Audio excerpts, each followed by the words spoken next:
Em poucas palavras. Um olhar sobre o mundo, a vida e a sociedade, à luz da Palavra de Deus, com Augustus Nicodemos. Está no ar mais uma edição do programa Em Poucas Palavras. Que bom contar com a sua audiência. Para a gente é um prazer ter você aqui conosco, tá bom?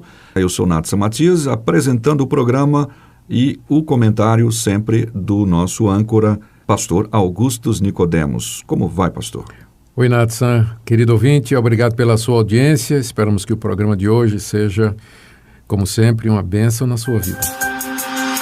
A Igreja Presbiteriana do Brasil e outras denominações não ordenam mulheres, ou seja, não há pastoras nem presbíteras nestas denominações. Algumas de nossos ouvintes, no entanto, podem frequentar igrejas ou frequentam igrejas que são conduzidas por mulheres no ofício pastoral, pastoras, né? Como é que a Bíblia enxerga a questão da ordenação feminina? Esse é o tema do programa de hoje. Pastor Augustus Nicodemos, quais são as bases bíblicas que os defensores da ordenação feminina utilizam e como aqueles que discordam desta prática se posicionam diante dos argumentos destes que sustentam a ordenação feminina? Mais ainda, por que elas não deveriam assumir este ofício ministerial tão complexo e permeado por difíceis, delicadas e peculiares obrigações? E você quer que eu responda tudo isso num programa só?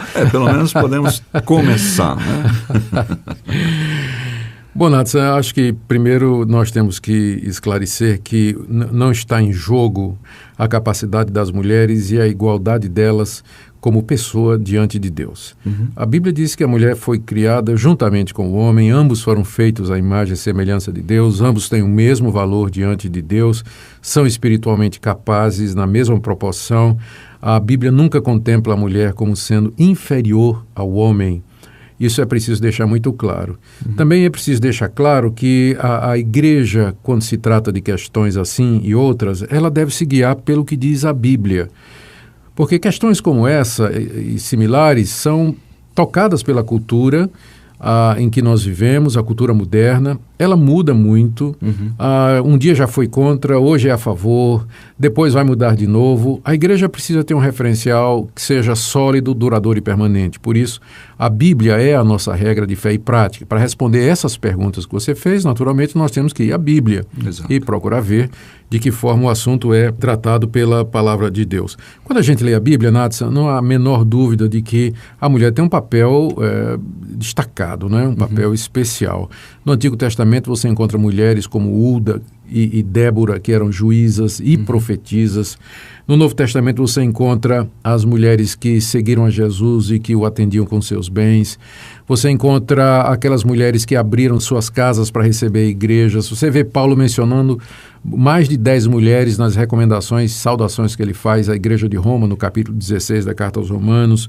Paulo, ele reconhece diversas mulheres e o trabalho delas, inclusive chama uma, o nome dela é Febe, de sua protetora, não é? Dizendo que já tinha ajudado a muita gente. Você encontra uma mulher como Priscila, que juntamente com seu marido Áquila orientou o grande Apolo no momento de encruzilhada doutrinária em que ele se encontrava. Então, não está em jogo que a mulher tem um papel especial, preponderante, indispensável e fundamental na vida da igreja. Isso aí nós não discutimos. A grande questão é por que é que você não encontra, nem no Antigo Testamento e nem no Novo, as mulheres ocupando a posição de governo espiritual das comunidades. No Antigo Testamento seria o papel da sacerdotisa. Os sacerdotes em Israel, eles eram consagrados, eles eram ungidos para serem os líderes espirituais da nação de Israel. E no Novo Testamento, você tem os apóstolos, você tem os presbíteros, você tem os diáconos e você tem os pastores. A pergunta é, por que apesar de Jesus ter vencido todos os preconceitos, conversado com as mulheres samaritanas, com a mulher samaritana, ter aparecido primeiro às mulheres no dia da ressurreição, resgatou o papel delas na sociedade em que elas viviam. Por que apesar de tudo isso, você não encontra mulheres ocupando posição como apóstolas, bispas, presbíteras e pastoras no Novo Testamento? Sim. Por que você encontra o apóstolo Paulo dizendo que ele não permite que a mulher exerça uma função de autoridade, que ensine usando uma autoridade que pertence ao homem? Por que ele insiste que a mulher deve se portar na igreja como quem está debaixo de autoridade. Você tem esse 1 Coríntios 11, 1 Coríntios 14, você tem isso em Efésios capítulo 5, quando ele define o papel do homem e da mulher no casamento, você tem isso lá na primeira carta de Timóteo, no capítulo 2, várias passagens nos falam com clareza, ou nos revelam com clareza, que da perspectiva bíblica, o ministério feminino deve ser realizado, mas é vedado o exercício da autoridade espiritual consagrada e ungida por parte das mulheres. Sim. E a argumentação, Natsan, que é usada para justificar isso, é geralmente uma argumentação teológica. Porque você ouve o argumento, né? O pessoal dizendo, não, mas porque Paulo estava preso à cultura da sua época, Paulo estava refletindo o veso cultural da sociedade em que ele estava inserido. Mas é que toda vez que Paulo vai argumentar, ele apela ou para a teologia ou para a Bíblia. Por exemplo, quando ele vai dizer que a mulher tem que estar debaixo de autoridade, em 1 Coríntios capítulo 11, ele diz, Deus é o cabeça de Cristo, que é o cabeça do homem, que é o cabeça da mulher. Ou seja, um argumento baseado na Trindade. Sim. E que começa lá na Trindade e chega até a relação do homem e da mulher no que diz respeito ao contexto da igreja, né? Então, esse é um argumento doutrinário, não é um argumento cultural. No mesmo capítulo, ele diz que a mulher ela não pode estar ocupando essa posição de autoridade porque Deus primeiro fez o homem, depois é que fez a mulher. E a mulher foi feita por causa do homem e não o homem por causa da mulher. E que a mulher foi tirada do homem e não o homem da mulher. Então, Paulo vê na sequência da criação do homem e da mulher, conforme está escrito lá em Gênesis, já uma pré-ordenação divina no que diz respeito aos papéis diferentes que o homem e a mulher deveriam exercer, tanto no casamento quanto na igreja. Então, toda a argumentação de Paulo é teológica. Lá em 1 Timóteo 2, quando ele diz assim, não permito que a mulher ensine nem exerça a autoridade de homem, ele diz porque Adão não foi enganado, mas a mulher sendo enganada caiu em transgressão. Mas com isso ele não está dizendo então que a mulher seria mais ingênua? Não necessariamente, está dizendo que ela... Tem gente que usa esse versículo para isso, né? Mas essa é a interpretação machista. A interpretação correta é que a mulher, estando sob a orientação do seu marido lá no jardim, ela não deu ouvidos ao marido, ultrapassou o seu limite de comando e foi direto para a serpente para conversar com ela e assim acabou sendo iludida, né? Por isso que quando Deus veio dar o castigo do homem, da mulher e da serpente, disse à mulher que o desejo dela seria para o marido e que o marido haveria de dominar sobre ela. Então, do ponto de vista bíblico, o papel do homem e da mulher são diferentes, estabelecidos na criação, agravados por causa da queda. E, embora Cristo nos redima, ele seja o redentor da situação humana, contudo, esses papéis não são abolidos no Novo Testamento, né? Somos redimidos, o homem e a mulher são salvos da mesma forma pela graça, mediante a fé em Cristo Jesus, recebem dons espirituais equivalentes, contudo, o exercício do governo espiritual da igreja e do lar é para o homem cristão, é para o homem, não é? Então, essa é a razão pela qual as igrejas históricas, que levam a Bíblia muito a sério e que têm muito respeito pela Bíblia, entendem que, para seguir a Bíblia, nós não poderemos colocar esse fardo, porque acaba sendo um peso, sobre os ombros das nossas irmãs. Mas o governo das igrejas, a autoridade espiritual, ela tem que ser exercida pelo homem cristão qualificado. Além dessa questão da autoridade, como já foi colocado, bem defendido, Deus, nesse caso, preserva a mulher ao não permitir que ela assuma essa posição? Embora sejamos iguais, homem e mulher, diante de Deus, a mulher, há exceções, mas a mulher, no geral, ela tem mais algumas fragilidades de natureza física e outras, não é? Que tornariam o trabalho de liderança em situações de crise penoso, mais do que já é. Se já é para o homem, né? Às vezes, com certeza, muito mais também para a mulher. Então, eu poderia pensar assim também, Deus, num certo sentido, está libertando, não é? Dando um alívio aí para as nossas irmãs e deixando esse fardo pesado de carregar para o homem cristão. E não é todo homem cristão, né? É o homem cristão qualificado. Isso me lembra, Nathan, que lá em 1 Timóteo 3, quando Paulo está descrevendo as características daquele que deve ser o líder, né? Ele chama de episcopos, né? O bispo, o pastor, o presbítero, ele diz que tem que ser marido de uma só mulher. Sim. Então, ao dar essa definição, está óbvio que Paulo tinha em mente que seriam homens que deveriam...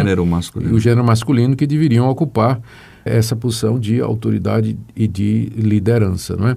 Então, essa é a resposta. Agora, eu quero, mais uma vez, lembrar, não há outro impedimento na Escritura a não ser esse. Da minha perspectiva, a mulher pode ensinar, ela pode liderar grupos dentro da igreja, ela pode trabalhar, ela pode evangelizar, ela pode fazer tudo que os demais fazem naturalmente, claro. Agora, a única vedação é com respeito ao ofício de pastor e de presbítero. Ok, então, em poucas palavras, obviamente, é um assunto bem mais amplo, complexo, mas eu acredito que você teve uma boa resposta para esse tema. Querendo saber mais sobre esse assunto, continue ouvindo os nossos programas, como a gente sempre diz, uma hora ou outra, assuntos que são colocados aqui acabam voltando em outros temas sendo aplicados aí. Nós vamos ouvir uma música e daqui a pouquinho a gente está de volta. Ó Senhor, quando será que a tua igreja provará restauração, restauração, restauração? Porque hoje o que acontece é que o teu povo padece desolação, desolação, desolação. Quando o Senhor mudar a sorte de Sião, nós ficaremos como quem sonha, e a nossa boca cheia de riso. De novo, de novo, de novo.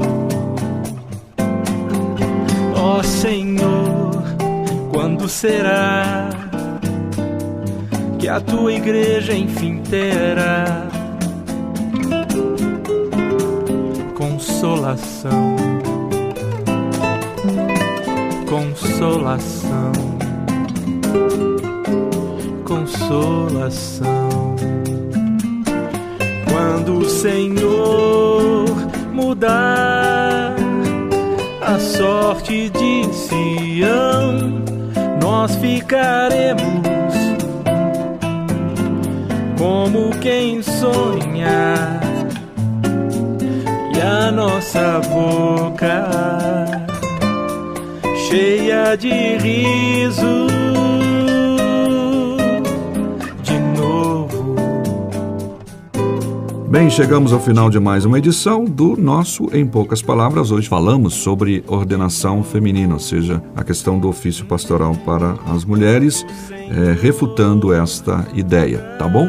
Nós vamos colocar mais uma vez o nosso WhatsApp para sua participação, para sua interação, DDD 62 81 17 29 86. Queremos receber a sua participação, a sua opinião, e o programa tem sido bastante acompanhado aí pelo Brasil afora. Pastor Augusto. Muito obrigado, querido ouvinte, pela sua audiência. Até o próximo programa. Até. Se você deseja saber mais sobre esse e outros assuntos à luz da Palavra de Deus, domingo às 9 da manhã ou às 7 da noite. Será um prazer conhecê-lo pessoalmente. Primeira Igreja Presbiteriana de Goiânia, Rua 68, esquina com 71 Centro. Fone 3213-3320. www.pipg.org.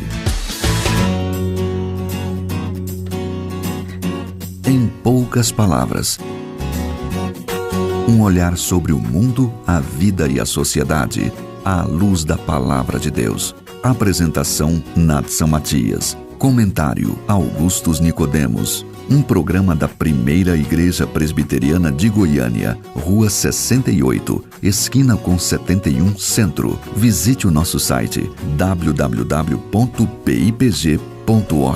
Apoio Seminário Presbiteriano Brasil Central, Goiânia.